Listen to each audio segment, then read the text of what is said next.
System checking लेवल। Sound के आसपास कोई ना हो, उचित दूरी बनाए रखे। बेस को चेक करते हैं। Base check.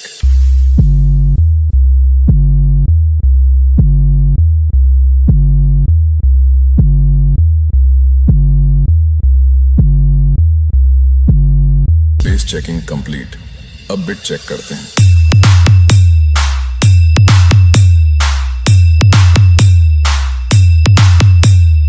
बहुत बढ़िया।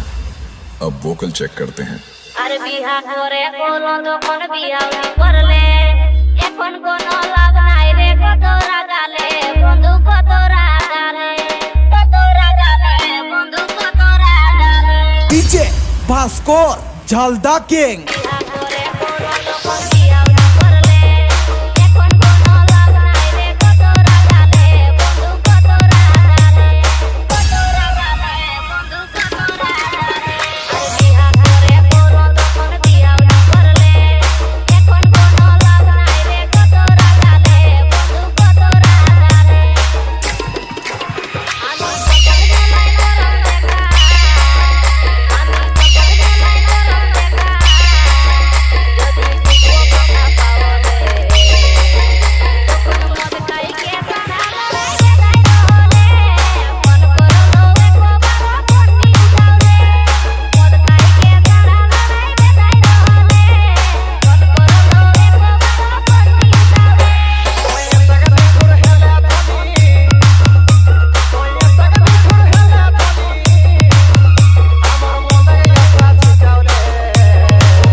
भास्कर झालदा किंग।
भास्कर झालदा किंग।